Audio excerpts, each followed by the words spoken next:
now we're just trying to get post-production done at the moment. Mm-hmm.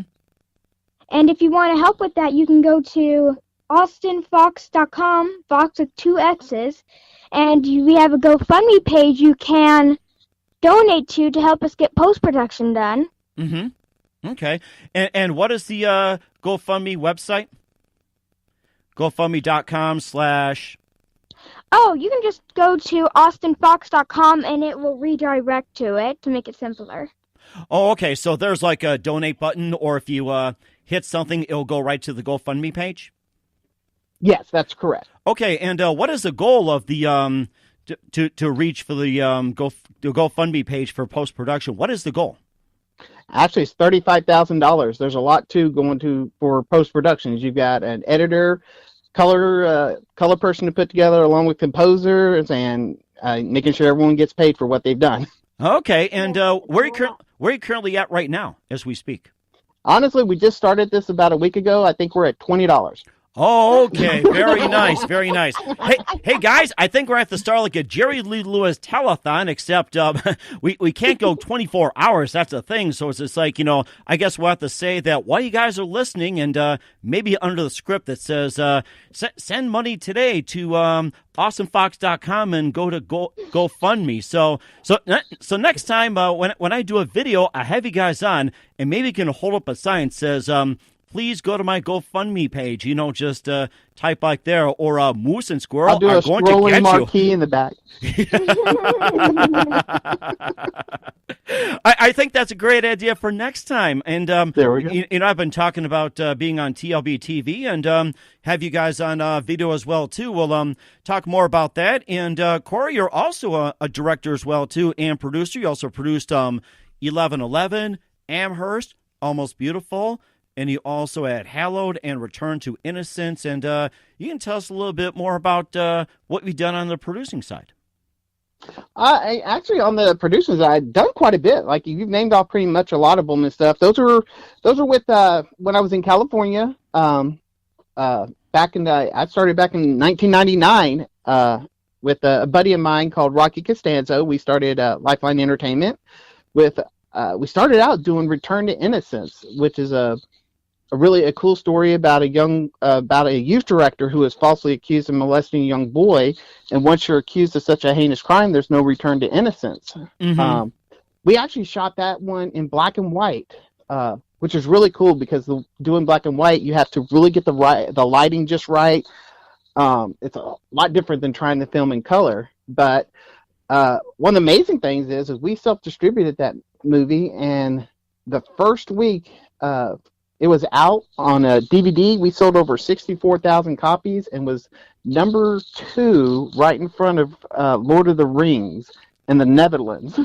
Wow! When that movie, yeah, that was amazing. In the Netherlands, we were probably like 2,000 in the U.S., but in the Netherlands, we were number 2 behind Lord of the Rings, right in front of Lord of the Rings. So number 2 in the Netherlands? How do you figure? You know what? That's a good question. We never really figured it out. We just found out because IMDb at that time, they were also linked with Box Office Mojo, mm-hmm. I think is what it was called, and they're the ones that would put out the numbers to us. And for the DVD sales, that's what we were at. It was like we were really popular in the Netherlands for some reason that time. I think that was like back in 2002, 2004, something like that.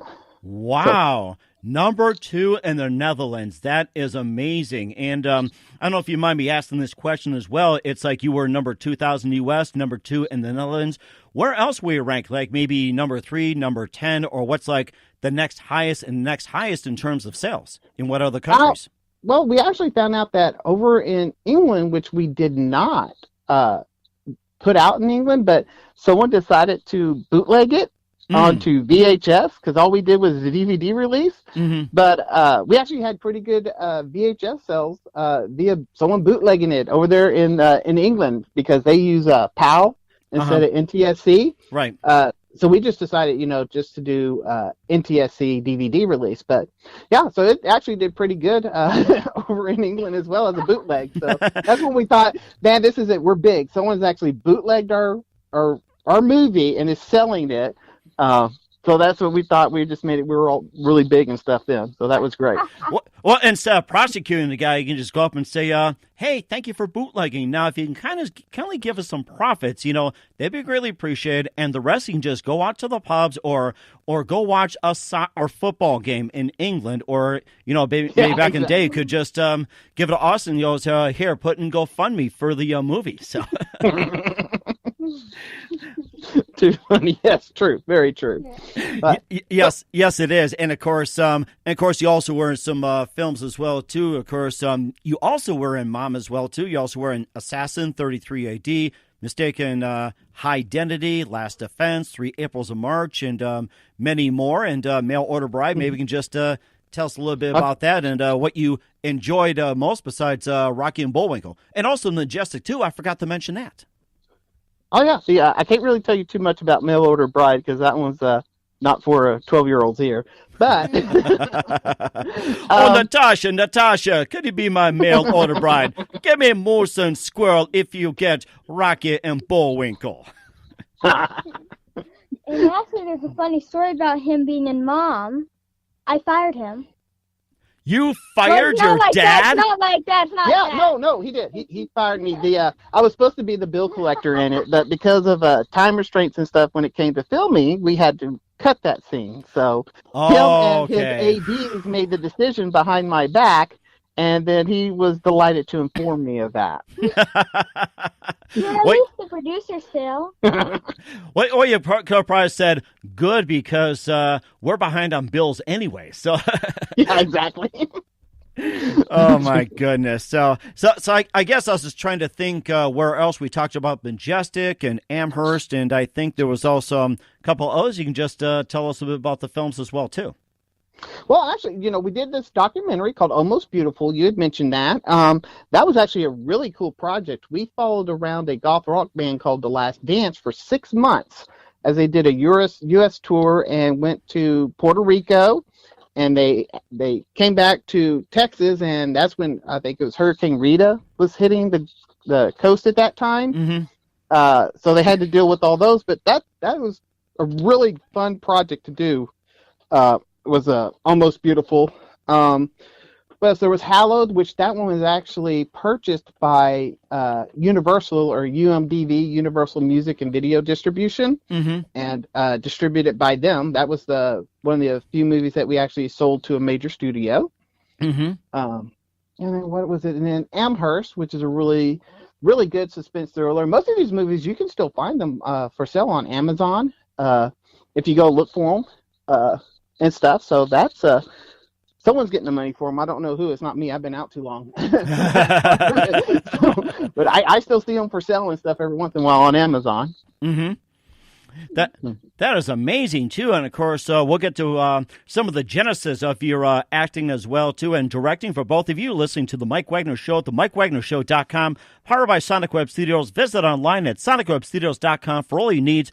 Looking for a professional website without breaking your budget? Sonic Web Studios is the answer. Sonic Web Studios offers fast, affordable, custom web designs that blow the competition away. Call today at 1-800-303-3960. That's 1-800-303-3960. Or email to support@SonicWebStudios.com. Mention the Mike Wagner Show. Get 10% off your first order. Sonic Web Studios. Take your image to the next level. Also, the Mike Wagner Show is brought to you by Evan Fine of the Senior Reserve Group. When you start thinking about retirement, who you can call out Medicare? Why call the best? Evan Fine of Senior Reserve Group, specializing in Medicare, health, and long-term care insurance. Evan can be reached at 1-800-650-9357. That's 1-800-650-9357. Or email to evanfine@seniorreservegroup.com. Evan is licensed in New York, New Jersey, Pennsylvania, Connecticut, Delaware, South Carolina, and Florida. Also, the Mike Wagner Show can be heard on the MikeWagnerShow.com. Also, check our Facebook page at Facebook.com/The Mike Wagner Show. And you can also download and listen on SoundCloud, Spreaker, Spotify, and iHeartRadio. And also watch the interview on YouTube as well. And coming next month, the Mike Wagner Show will be on TLBTV.com. That's the Liberty Beacon TV network. We're here with father and son duo from Pasadena, Texas, now in California, Corey and Austin Foxx. They're both actors, producers, and directors. He talked about some of the upcoming projects, and Austin talked about his latest. He also wrote Mom and also upcoming on a couple of things, and let's also get to the genesis on how you guys got started, and who are some of your favorite actors and favorite TV shows or movies while you guys were growing up? You want to get that one, Austin? What's some of your? Well, one of my favorite actors, I worked with her on Eli. Her name is Sadie Sink. I think she's a really great actor, and I like her her part in Stranger Things. I watched all that. Mm-hmm. And also, probably another I would say, this actually person that I worked with in Mom. Her name's Amanda Joy Erickson. She is a really great actor, and I really learned a lot of stuff from her in it. Mm-hmm. Okay. And who got you the actors as well too? And did you guys recruit them yourselves, or did you have someone come and pick for you? So it's just like just want to know how you guys chose the actors and everything. Actually, we met up with a casting director. Her name is Catherine Cook. Mm-hmm. Katrina Cook. Katrina Cook, sorry. With Cats Casting. Yes, we know so many cats in Katrina. But yeah, Katrina Cook, she was actually our casting director, and she helped us out a lot with getting the crew, getting actors, basically getting all the people that helped us with this project. Mm-hmm. And I'll tell you one thing. It's a lot different now than back when I was really producing this stuff in California, is that now you can do everything online. You can watch the videos, watch all the video auditions and stuff like that. You really don't have to have in-person live auditions like you used to. I just remember the mailman used to hate us because he'd be bringing up boxes of VHS tapes, loading them up. And, of course, our offices were on the second floor, and there wasn't an elevator, so he had to tote them all up the stairs and bring them into our offices, and we're going through hundreds of VHS tapes to watch. It probably, the casting process takes about 1/4 of the time now than it used to. Mm-hmm. That has to be something, I'm sure, too. And of course, speaking about casting and films and everything else, and you also feature yourself in HBO First Look as well too. Can just a little bit about that.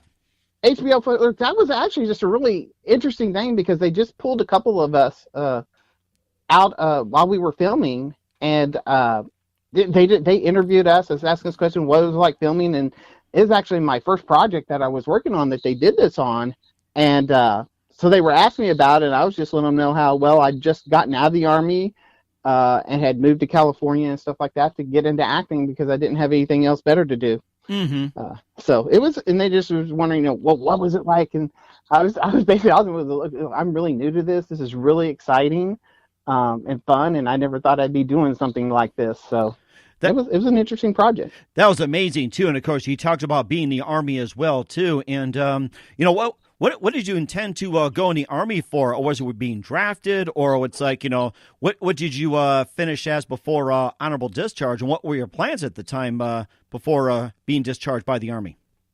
Well, actually, I was wanting to be an MP. Mm-hmm. But when I was there at the MEP Center, they were saying, well, MPs are locked up for a year. So I go, okay, well, I'll see you in a year. And I started walking off. They go, wait a minute.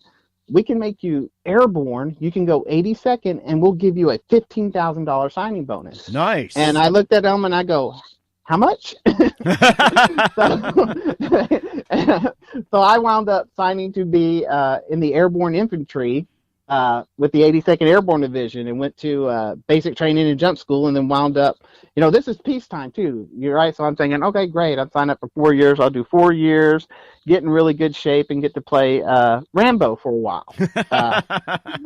And not 6 weeks after I get to my main station at Fort Bragg, Fort Bragg, North Carolina, we get to go invade Panama for Operation Just Cause. Mm-hmm. So I participated in Operation Just Cause, and then I also participated in Desert Storm with the 82nd Airborne Division. And after that actually took about 2 years of service, and then they gave us the early out. So we got honorable discharge, but you had to go into the reserves.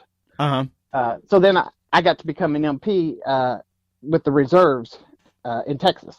Nice. Okay. Well, you got some wings underneath as well too, and of course, what